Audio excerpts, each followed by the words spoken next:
Baik Sobat Bimos, terima kasih terus bersama kita berempat nih dalam acara Bitalk Banjarmasin Pos. Bicara apa saja, masih kita bahas soal ayo ikut Arutmin Borneo Run 2022. Nah tadi Mas Aldi udah introduce nih dia sebagai apa perannya kan di acara kali ini. Nah mungkin lanjut ke Mas Leksi.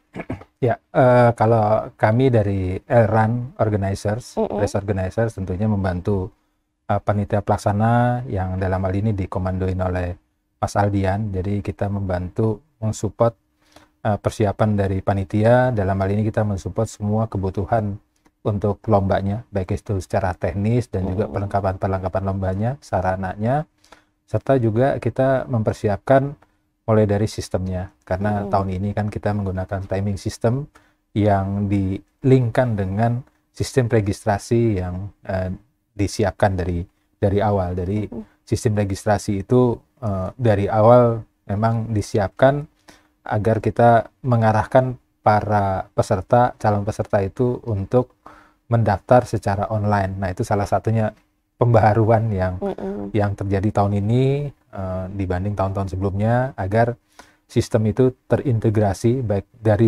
mulai dari pendaftaran sampai nanti ke list peserta, bahkan sampai ke hasil lombanya. Gitu. Jadi race resultnya udah ngikutin, jadi satu kesatuan. Di samping itu kita juga membantu panitia untuk menyiapkan kebutuhan race venue, di mana untuk event lari, untuk lomba lari ada kegiatan di jalur lombanya, kita juga ada kegiatan di race venue-nya gitu, yang lebih bersifat acara keseluruhan, baik itu acara nanti hiburan, ada pembagian hadiah. Nah itu kita membantu panitia menyiapkan. Di samping tadi kebutuhan-kebutuhan untuk di jalur lomba, mulai dari sarananya, rutenya, lalu kebutuhan untuk keamanannya, marsalnya, kebutuhan untuk pos minumnya, itu kita siapkan sesuai dengan jumlah pelari yang terdaftar. Seperti itu sih. Udah well prepare banget ya. Gitu. Oke. Mungkin Mas Yaski nih. Tadi kan udah tahu nih jadi ketua Run Banjarmasin, Banjarbaru ya. Nah, apa aja nih perannya untuk kegiatan kali ini? Kalau perannya sih, kalau kita dari komunitas ya pada umumnya, karena kita udah ngikutin event Arutmin dari tahun 2016. Dari perayaan waktu itu masih di Tanah Bumbu Mas ya. Jadi di Tanah Bumbu, di lokasinya Arutmin pada pusatnya di Kalimantan Selatan. Kita udah ngikutin progres itu sampai di momen 2022. Jadi kita ngikutin progresnya ini sangat bagus ya, karena seperti Om Leksi bilang, registrasi udah naik dan lain-lain. Perannya komunitas sendiri itu mengikuti apa yang sudah disediakan oleh Arutmin dan organizer, yang standarnya itu udah nasional banget. Dan kita sebenarnya kalau peran kita tuh adalah mendukung sebagai peserta yang memang, karena kita orang lokal, warga lokal lah ibaratnya, pelari lokal, kita harus bisa menjaga. Anggaplah ada pelari yang dari luar, sopan santun kita sebagai tuan rumah bagaimana. Walaupun sistemnya ada kompetitif, tapi apakah kita bisa menampilkan teman-teman kita ini punya mindset yang sehat nggak sih dalam berkompetisi. Jadi kita lebih ke arah itu, supporting terhadap di wilayah Arutmin ini. Tapi overall, pendapat dari teman-teman pelari lokal itu sangat apresiasi terhadap perubahan Arutmin yang ulang tahun ke-14 ini perayaannya. Karena dia scale up, udah naik menjadi 21 kilo, itu lompatan yang serius ya di dalam dunia atletik seperti kami gitu loh. Karena biasanya 10K dan 10K memang long distance, tapi dia tidak termasuk standar. Sekarang udah guide organizers yang standar, kemudian event yang memang dengan kategori yang sesuai. Maybe next time full marathon bakalan ready, iya kan? Kita nggak tahu. Itu benar-benar akan menjadikan eventnya Arutmin benar-benar scale up dengan level yang sangat berbeda. Dan dia siap bersaing sama event-event maraton yang skalanya nasional, internasional yang udah ada di Indonesia dan di luar Indonesia. Terus seperti itu. Dapat tantangan tuh Mas. Iya. Tadi di spill nih sama Mas Leksi juga Mas Yaski ya. Banyak perbedaan nih. Mungkin dari Mas Aldi sendiri, apa aja sih bedanya kegiatan kali ini dengan tahun-tahun sebelumnya tuh? Ya, kalau dari sisi pelaksanaan tentu tadi saya sampaikan kategorinya nambah. Ya, biasanya kita 10 kilo, sekarang ada kategori 21 kilo atau half marathon. Kemudian dari sisi nanti teknisnya Om Lexi bisa cerita banyak nih, beda-bedanya. Tapi yang pasti, kalau dulu biasanya kita pencatatan waktunya manual, sekarang kita sudah pakai timing system. Itu juga beda yang cukup mencolok lah dari tahun-tahun sebelumnya. Nanti juga para peserta akan diberikan BIB ya, Pak Lexi ya. Itu sebagai chip, di dalamnya ada chip. Nah, itu nanti yang untuk mencatat waktu lari masing-masing peserta.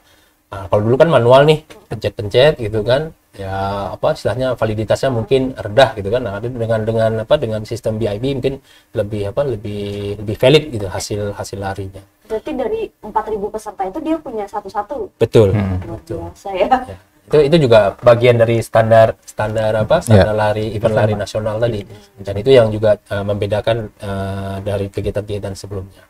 Kemudian juga di event lari ini, selain kegiatan lari yang kita jalankan, kita juga menampilkan kesenian-kesenian ya daerah dalam rangka untuk mengenalkan juga. Tadi disampaikan Om Lexi, peserta tidak hanya dari Kalimantan Selatan, tapi juga dari luar Kalimantan Selatan. Nah, ini sebenarnya kesempatan untuk mengenalkan budaya-budaya yang ada di Kalimantan Selatan ke masyarakat luar Kalimantan Selatan.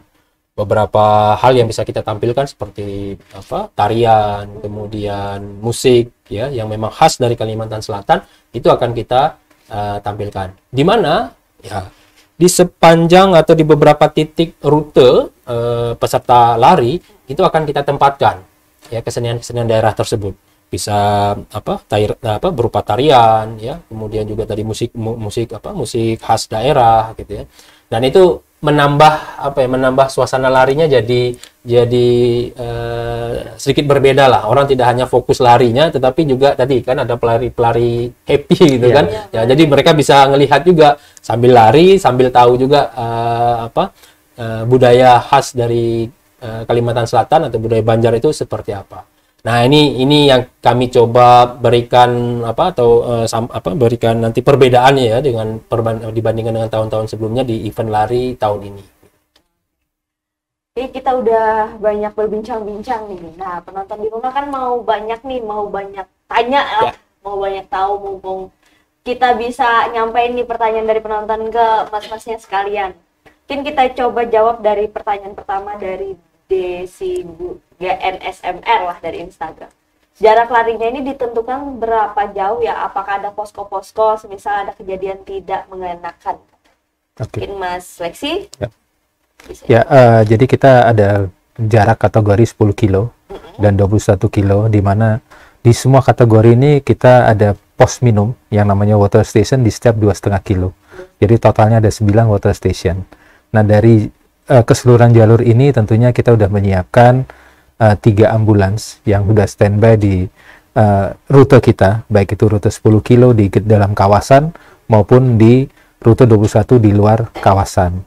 Lalu kita juga menyiapkan medik motor, 8 motor yang siap lalu lalang untuk mengontrol dan memonitor kondisi pelari, di mana untuk membantu monitor pelari apabila ada kondisi-kondisi tertentu yang dibutuhkan oleh pelari atau membutuhkan pertolongan pertama. Jadi medik motor adalah sebagai feeder sebelum disambut oleh ambulans itu sendiri gitu. Nah, kita juga ada tandon air di kilometer 6, di mana kan kita sama-sama tahu akhir-akhir ini kan Banjarbaru cukup panas. Jadi memang kita perlu tandon air untuk paling tidak merasakan sensasi lah. Dengan panas-panas kita masih tersiram air gitu. Baik itu kategori 10 kilo maupun 21 kilo. Seperti itu. Jadi dan juga pastinya ada marshal statis yang akan standby di setiap pertigaan dan juga perempatan, yang mana juga mereka membantu mengarahkan semua pelari, rute pelari, walaupun dibantu nanti ada tanda arah dan tanda kilometer, tapi tentunya peran marshal itu juga sangat penting, di mana juga sebagai orang pertama yang bisa membantu apabila ada kebutuhan-kebutuhan yang dibutuhkan pelari pada saat lomba nanti. Seperti itu. Udah dicatat ya. Ini pertanyaannya cocok nih buat Mas Yaskia. Apakah ada tips untuk para peserta yang belum pernah ikut agar tetap safety? Yang belum pernah ikut Arutmin ya maksudnya, tetap safety. Kalau dari sisi aku sendiri sih lebih menyarankan preparingnya kan pasti tetap ada, walaupun dia nggak pernah ikut Arutmin sebelumnya, pasti dia udah terbiasa olahraga lah, ibaratnya kayak gitu. Dia sudah berkegiatan dan lain-lain dengan stamina yang cukup dan pengendalian cara berlari yang tepat, kayak gitu. Kemungkinan dia akan bisa finish dengan safety dan menyenangkan, kayak gitu. Jadi mungkin di kilometer awal-awal itu jangan terlalu rush banget, ya biasa kayak kalau kata orang tuh nafsuan. Jadi jangan nafsuan banget, jadi dikontrol dan lain-lain. Sampaikan dengan jarak yang memang di 10K atau enggak di half marathon. Kemungkinan besar preparing seperti itu akan memudahkan dia untuk lebih safety.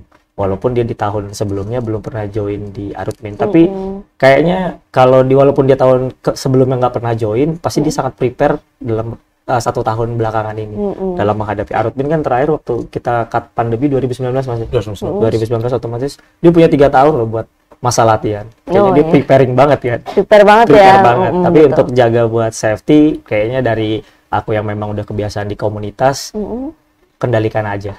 Yang tadi jangan terlalu cepat di awal. Jangan nafsuan lah. Jangan nafsuan. Oh iya. Oke, lanjut nih. Menambahkan Om Yaski tadi untuk tidak nafsu ya, itu sama aja pengertiannya adalah listen our body ya. Listen your body ya. Jadi harus mengukur kemampuan kita juga. Walaupun pertama kali mungkin untuk teman-teman yang baru lari 10 kilo bahkan yang 21 kilo. Kan tadi Yaski udah bilang ini bukan jarak yang dekat, ini jarak jauh. Tapi tetap butuh persiapan. Mudah-mudahan teman-teman para calon peserta sudah menyiapkan diri dengan baik. Tapi yang penting itu tadi listen your body dan tidur yang cukup serta makan dan minum yang juga cukup di sisa-sisa 1 minggu ini gitu. 10K itu bukan jarak yang deket loh. Saya naik tangga dari lantai 1 ke lantai 4 aja capek, Mas. Oke, ini lanjut pertanyaan dari YouTube nih, penonton aja. Adakah nanti kemungkinan acara Arutmin mengadakan acara-acara yang fokus di acara olahraga selain lari? Nah, mungkin Mas Aldi bisa jawab nih. Kita tentu dari Arutmin tentu tetap berharap gitu ya. Tapi sekarang kita fokus di event lari tahunan ini. Tidak menutup kemungkinan juga ada event-event lari yang event-event lain ya. Tetapi pada dasarnya di masing-masing lokasi kerja kami ini juga bagian dari program pengembangan dan pemberdayaan masyarakat itu ada di bidang olahraga. Misalkan di daerah Kota Baru ya, di lokasi sekitaran lokasi tambang kami mengadakan pertandingan sepak bola, tapi hanya lingkup di sekitaran lokasi kerja. CSR itu juga ya. Betul, melibatkan masyarakat juga. Memang tidak sebesar event yang sekarang gitu ya. Begitu juga di lokasi-lokasi yang lain ya, di tanah laut, di tanah bumbu gitu kan. Ada pertandingan voli, ya, pertandingan sepak bola, ya, panahan dan lain sebagainya. Jadi pada dasarnya ada event itu, tapi memang gaungnya belum sebesar Arutmin Borneo Run ini. Nah, yang lomba lari ini memang seperti saya sampaikan tadi ada historinya. Kita sudah sejak lama 13 kali menyelenggarakan, sehingga ini sudah menjadi istilahnya ya trademarknya lah ya. Jadi nama besarnya Arutmin, salah satu kegiatan yang yang tadinya adalah lingkupnya tingkat provinsi, sekarang kita pengen naik jadi tingkat nasional ya MLEXI ya. Nah, ini memang cukup menjadi tantangan juga buat kami di Arutmin, bagaimana nanti tanggapan masyarakat terhadap kegiatan-kegiatan ini. Dan mudah-mudahan bisa diterima dengan baik tentunya. Mungkin bertahap, mungkin nanti bakal jadi piala Arutmin ya. Mudah-mudahan. Oke, lanjut pertanyaan dari YouTube lagi nih, Daki Kwek. Apakah perlu menggunakan kostum ketika berlari atau ada protap yang berlaku dari Arutmin? Mas Lexi atau Om Lexi? Mas Lexi ya? Ya, kalau untuk peserta lari untuk Arutmin Borneo 2022, kita tidak ada keharusan untuk menggunakan jersey running yang udah kita siapkan. Karena kita sadar bahwa mungkin dari teman-teman pelari udah punya jersey kebanggaan sendiri, teman-teman komunitas yang mereka akan pakai, silahkan gitu. Jadi tidak ada keharusan. Tapi pastinya jersey yang sudah kita siapkan sih cukup menarik, cukup bagus. Jadi tidak ada salahnya juga untuk dicoba dan nggak kalah ya. Nggak kalah, gitu. Nggak yang abal-abal gitu ya, Mas Lexi. Oke, lanjut pertanyaan dari Instagram Fahrijal. rute startnya mulai dari mana dan finishnya di mana. Nah, tadi kan belum sempat kita spill kan, cuman ini kumpulnya di Setdaprov ya. Nah, mungkin Mas siapa yang bisa jawab? Mas Lexi lagi. Jadi untuk start finish semuanya ada di halaman kantor Setda Provinsi Kalimantan Selatan, di mana untuk kategori 10K akan start di untuk kategori 21K akan start lebih awal di pukul 05.45 waktu Indonesia bagian tengah, dan juga dilanjutkan kategori 10 kilo yang akan start di pukul 06.15 waktu Indonesia bagian tengah. Pagi banget ya, morning person banget nih. Menghindari sinar matahari ya. Walaupun sebenarnya jam-jam segitu sudah naik mataharinya, tapi apa boleh buat? Apa boleh buat? Karena sudah musimnya, jadi ya harus disesuaikan. Start finishnya muter gitu ya, Setdaprov ke Setdaprov kembali. Jadi kalau untuk kategori 10K itu start finish di kantor Setda Provinsi Kalimantan Selatan, rutenya semuanya ada di dalam kawasan. Kalau untuk 21 kilo rutenya mengambil rute tambahan di luar kawasan seperti Jalan Aneka Tambang, Jalan Trikora, dan Jalan Palem untuk kembali ke kawasan lagi. Udah perhitungannya itu pas 21 km ya? 21.1. Oke, kita lanjut pertanyaan dari YouTube Ahmad Junaidi. Nah, saya pertama kali mengikuti event lari Arutin. Udah nggak sabar, semoga aja. Oh, ini ucapan. Ucapan ternyata. Sampai ketemu. Udah nggak sabar katanya untuk Mas Junaidi nih ya. Oke, lanjut nih Maulana Ramadan. Apakah ada penilaian lain untuk pemenang selain cepat-cepatan ke finish? Nah, nih ada pertanyaan yang bagus untuk dijawab siapa nih? Tadi yang door prize. Ya. Mas Lexi lagi ya. Jadi kalau banyak banget nih ke Mas Lexi.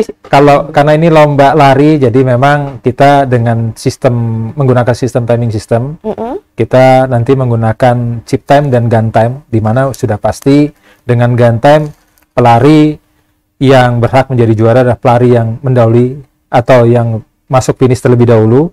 Tentunya setelah diverifikasi datanya benar dan memang itu nomor yang memang nomor dia sendiri, semuanya lengkap. Nah, itu kita bisa jadikan mereka sah jadi juara. Nah, door prize tadi ya.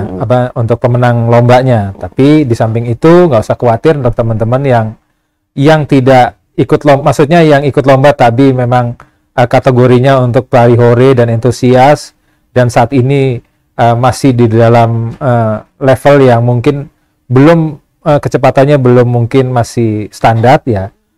Kesempatannya ada di door prize untuk memenangkan hadiah door prize yang tadi sangat menarik itu. Gitu. Gimana tuh cara dapetin door prize-nya? Apa diundi dari nomor apa sih? Nomor dada, nomor bib. Nanti kita akan undi nomor bibnya. Tentunya nanti pada saat pengambilan respect itu kita akan berikan nomor undiannya yang nanti pada saat sebelum start di kantor Setda itu kita sudah menyediakan kontak undian untuk dimasukkan ke dalam kontak undian tersebut. Nomor undiannya. Ini pertanyaan dari saya sih ya. Misalnya ada pemenang yang udah memenangkan juara 1, 2, atau 3 nih. Terus dia dapat lagi door prize, gimana tuh? Diundi kembali atau memang ya udah rezekinya lah kayak gitu. Ya, kalau gitu ya aku bantu jawab mewakili itu rezekinya. Rezekinya itu. Berarti hoki banget tuh. Hoki banget itu. Kita lanjut ke pertanyaan dari YouTube lagi nih. Mas mau nanya, kan kita bayar nih untuk event ini. Apakah kita bisa mendapatkan sesuatu juga kalau nggak dapat door prize atau menang? Ya, seperti sampaikan Pak Lexi tadi. Jadi event ini sudah masuk istilahnya bisa dibilang di kategori tingkat nasional. Kemudian juga H-3 atau mulai besok itu kita sudah mulai untuk membuka kesempatan bagi pendaftar atau yang sudah mendaftar untuk mengambil respect-nya. Jadi respect itu sendiri nanti isinya ya, yang akan dibagikan ke masing-masing peserta itu adalah jersey ya, kemudian ada nomor BIB. Nomor BIB. Ya, kemudian ada ya tas yang disiapkan untuk tempat jersey-nya.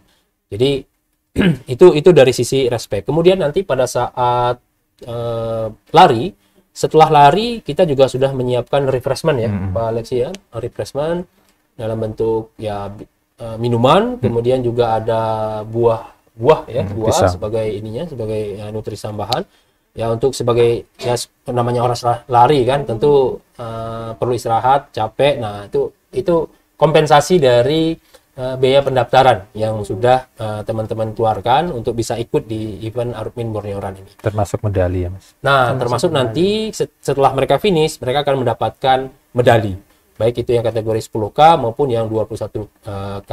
Jadi kalau dibilang ya teman-teman sudah bayar nih untuk event ini, apa yang mereka dapatkan? Yaitu yang pertama adalah respect-nya, medali, kemudian refreshment, dan tentu juga ya event ini. Eventnya seluruh. Oh ya, berarti ini menjawab dari pertanyaan selanjutnya nih, apakah semua runner dapat medali kayak gitu? Berarti semua runner dapat medali. Semua runners dapat medali, bantu jawab, tapi tentunya runners yang memang benar-benar mengikuti rute yang sudah disiapkan dan sampai ke finish ya gitu. Buat yang pingsan di jalan kayak gitu-gitu berarti nggak dapat ya? Ya itu DNF kan gitu. Oke. Nah, ini terakhir nih. Dari pertanyaan dari YouTube Everything. Nah, jam berapa yang pas untuk standby di venue di hari H? Oke. Jadi kita start 5.45 untuk 21 kilo dan 6.15 untuk 10 kilo. Saran kami semuanya adalah 30 menit sebelum start sudah di venue. Lebih awal akan lebih baik. Karena untuk melakukan sebuah start, baik itu 21 kilo, 10 kilo kan kita juga butuh persiapan juga, mulai itu pemanasan, belum lagi penitipan barang, belum lagi sholat dan lain-lain gitu. Jadi sebaiknya lebih awal gitu. Kalau lama ditinggal ya. Oh ya gitu kan bisa. Ya terkait itu tadi saya tambahkan, ya memang waktunya memang mepet dengan waktu subuh ya. Buat teman-teman yang muslim mungkin ini juga jadi pertimbangan ini. Wah nanti kira-kira saya sholat subuhnya di mana ya kan, apakah di rumah, kemudian setelah sholat subuh baru berangkat, terkejar atau tidak gitu kan. Itu nanti mungkin masing-masing peserta bisa melihat sendiri atau mengukur sendiri kesiapan waktunya seperti apa. Tetapi kalaupun mereka memutuskan untuk katakanlah lebih awal datang ke lokasi, kemudian berniat untuk sholat di lokasi, panitia juga menyiapkan tempat sholat ya, tempat sholat bagi teman-teman yang muslim untuk bisa melaksanakan sholat subuh di sana. Jadi disediain Sudah ya. disiapkan. Oke, ini mungkin kita masuk ke penghujung acara nih, udah hampir 1 jam ya kita berbincang. Terakhir nih, apa harapan Mas Aldi, Mas Lexi dan juga Mas Yaski terkait untuk acara yang bakal kita hadapin ini? Mungkin mulai dari Mas Aldi dulu. Ya, kami dari Arutmin tentu berharap bahwasanya kegiatan ini berlangsung dengan aman dan lancar. Dan karena ini melibatkan masyarakat banyak ya di wilayah Kalimantan Selatan dan juga masyarakat dari beberapa lokasi di luar Kalimantan Selatan. Nah, tentu ini juga menjadi ajang kita mengenalkan ya, baik itu Arutmin itu sendiri maupun juga budaya-budaya yang ada di Kalimantan Selatan. Dan tentu dengan melibatkan teman-teman dari Elran, teman-teman Oleksi dan dengan teman-teman komunitas, acara ini menjadi lebih baik dari pelaksanaan sebelumnya. Udah masuk nasional ya? Ya, itu harapan kami. Lanjut Mas Lexi, apa Ya, harapan? harapan saya dan tim tentunya ingin semua peserta mengikuti aturan yang sudah kita buat dan sama-sama kita mensukseskan Arutmin Borneo Run. Kita berlari sopan dan santun dan juga kita berlari dengan bersih ya. Jadi semuanya bisa berjalan dengan aman dan lancar. Dan harapan ultimate yang lain adalah kita ingin Arutmin Borneo Run jadi pioner, jadi barometer untuk event-event lari di Kalimantan khususnya gitu. Itu sih harapannya seperti itu sih. Kayak ini ya. kata Mas Yaski bilang tadi, ini baru pertama kali ya. Pertama kali. Oke, mungkin Mas Yaski ada harapan-harapannya sebagai mewakilkan anggota Run Banjarbaru juga. Kalau saya lebih mewakili komunitas lari ya Mbak ya, yang mana kalau kami tuh pengennya sustainable and upgrade.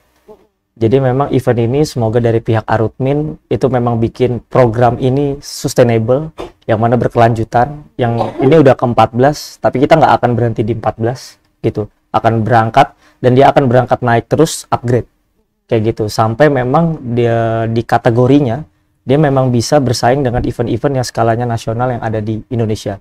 Banyaklah beberapa event-event contoh yang lain kayak gitu, tapi Arutmin harusnya mampu dan bisa untuk menyaingi event-event kelas nasional dan dunia itu. Harapan kita di komunitas sesimpel itu, dan kita akan dukung terus program CSR Arutmin ini sebagai pelari percaya lokal. ya dengan kapasitas Arutmin nih. Sangat percaya karena yang ke-14 dan dia pengen upgrading. Percaya banget kalau kita pelari lokal. Oke, nggak kerasa udah hampir sejam nih kita dan Sobat Bipos berbincang-bincang dengan mas-masnya dengan tema Ayo Ikut Arutmin Borneoran 2022 bersama Mas Aldian Ninja Kartika sebagai Ketua Pelaksana Arutmin Borneoran 2022 dan juga Mas Lexi Rohi, Race Director atau Event Organizer Elran, dan juga Mas Yaski Avisena sebagai Ketua Komunitas Run Banjarbaru. Terima kasih banyak Mas sudah mau hadir di Banjarmasin Pos. Nah, semoga apa yang udah kita sampaikan bermanfaat buat kita semua dan buat kalian yang mau daftar dengan hadiah yang ditawarkan nih. Totalnya tadi 270 juta ya Mas. Dengan total hadiah 270 juta langsung aja daftar. Mungkin playernya ada di Banjarmasin Pos ya. Oke. Jangan lupa terus saksikan Bitalk Banjarmasin Pos, bicara apa saja dengan tema-tema yang menarik lainnya hanya di Banjarmasin Pos News Video. Saya Tania Anggraini pamit undur diri. Wassalamualaikum warahmatullahi wabarakatuh.